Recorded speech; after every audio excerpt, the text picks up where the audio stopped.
omuzungu agamba nti lazy brain causes us and make wrong decisions. Lazy brains make us make wrong decisions. Eyo message egenda eri Bad Black.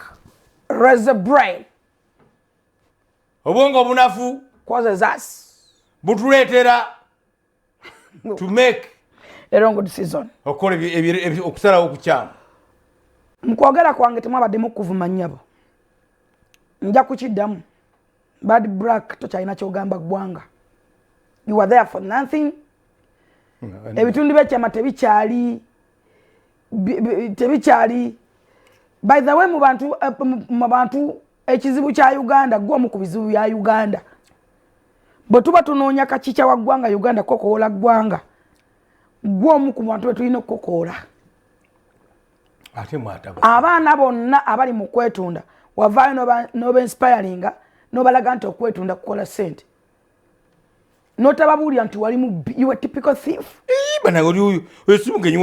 You are a typical thief yatuukako n'eruzira ng'osibidwa lwa bubbi. Kuba muzungu. You are a convict. I'm not a convict. I'm not a typical. No. I'm not a typical thief. Reality sigala reality. Mukwogera kwange nagambye mulekerawo okukwata ensonga za family nga munonya sympathies mu bantu. Nojja noyogera ku mama ekigambo noyogera ku sengaawo. Tokyana kyogamba ggwanga Facebook ogitandi YouTube channel ogitandi sereti. Byayita bimbala tena bijjako. Ogenza zuka ngobudde bukoze eki. Ate olina kyogenda kunyonyola nsi. Kyova aba media ababuuka bali mu life ba moving on. Ba moving on ayina ka baby kato kalungi kanyirira kali kunacho kalasika bizigo ka moving. So boba kugamba ko gweno ekintu kyabade kyangu. Gobogamba kameyoni nti si mulwadde yabba jueti zawedde yefudde omulwadde nakasera ba faking life. Senkubuga solo genda nakasero mu international hospital. No faking life ne bakubikawe naku nyambu no wabba omuntu. Ye kamiyoni mwana wanyo kakwatako. You just leave kamiyoni alone. Nga butagala kwogerako. Boba toyogera ku balala. Nzozo nvuma ebintu bingi. Naye njagala wande twe facing. Nga na ku facing wabbalamu. No yagala oyingire ettaka. Njagala ku facing live. Otegere nzani. Omanya abantu munvumire eyo. Munvuma avume eyo. Ne munjogerako be mwagala. But bwe nku facing otegera kyendi. Njaga twe facing one on one.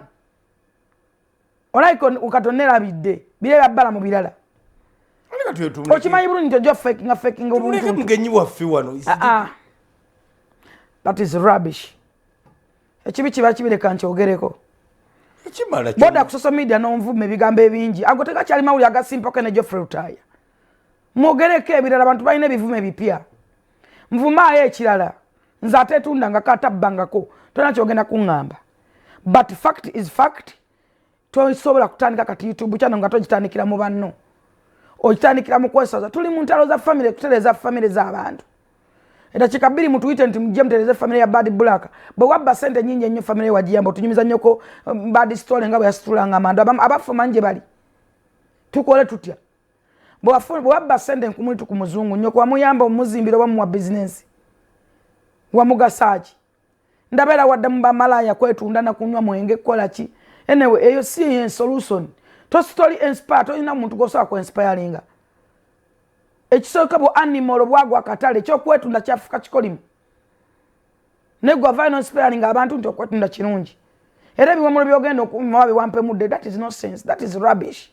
Gene mazu. You are my friend, you are a sister to me. Please wake up and open your mind. Leka koze sabongo bunafu kukola bad fake decisions. Oli mukuru ekimale wa machu enough to kyali muwala. Ogani nsonga ttaano genda kundala. Download the Salt Media app from the Google Play Store and the Apple App Store.